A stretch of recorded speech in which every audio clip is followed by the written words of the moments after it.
Let me preface my story by saying this. I've never been afraid of noises from outside of my window. Ever. Even when I was little. I never had a problem with it. There could be constant rustling in the leaves or the bushes next to the house, and I would still be out like a light. Now, that's not to say I've never been afraid of anything coming in the house. That scares me just like it does the next person. But I've got screens, locks, and an alarm on my window. I never was really afraid of anyone sneaking into my room. To be honest though, I never really used the locks or the alarm. I live with my parents, and their room is on the second floor, but mine is on the first. So sometimes, late at night, I'd pull the screen out from my window and sneak out to be with my girlfriend at the time. I'd be gone for 2 or 3 hours, and then I'd return, put the screen back in, close the window, and go to bed.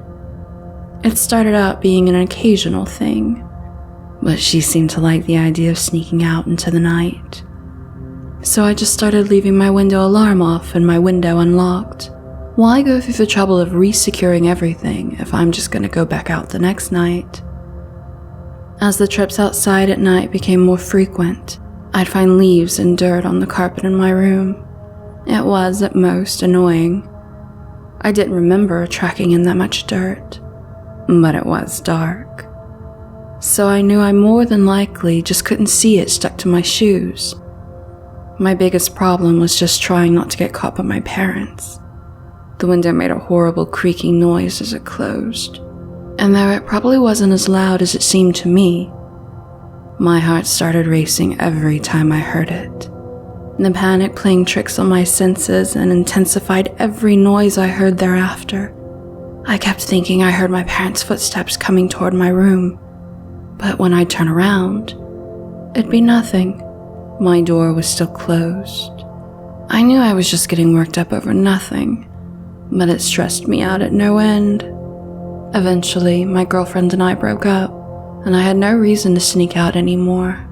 To be honest, it was kind of a relief, not having to worry about being caught every night.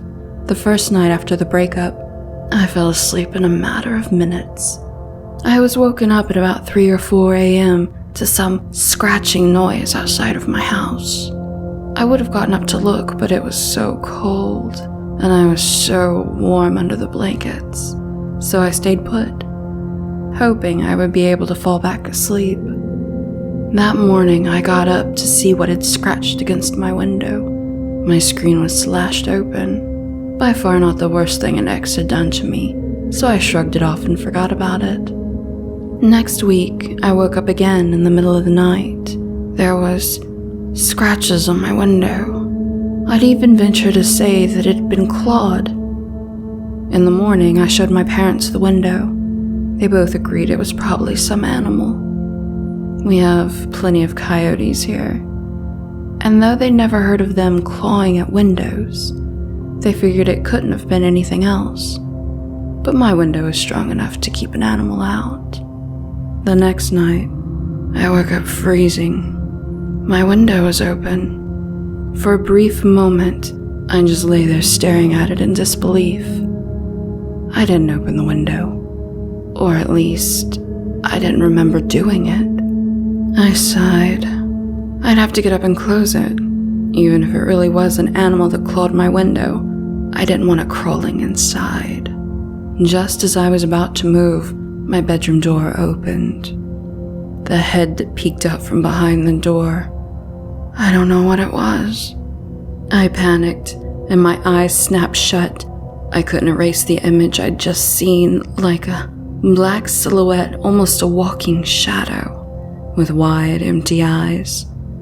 I hoped it didn't know I saw it. I hope it ignored me.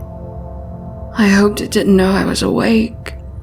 I was trying not to breathe too loudly, but I was afraid. I was trying not to cry. Panic was again playing tricks on my senses. I wasn't sure if I was hearing my heartbeat or footsteps. It was most likely both. The footsteps got louder, then quieter. Closer, then farther away. The thing was looking around my room. It got closer to my bed and lingered. I could feel it touching my blankets. I could hear it breathing. I could no longer trust myself to breathe slowly. I just held my breath and waited. The sound of its breathing got closer, and I could feel warmth just inches away from my face. And then it left. I heard footsteps leaving, and the creak of my window closing. I started breathing short, shallow breaths, but wouldn't open my eyes. They stayed closed until the sun came up. When I opened my eyes, there was leaves and dirt on my carpet. I don't sleep with my window unlocked anymore.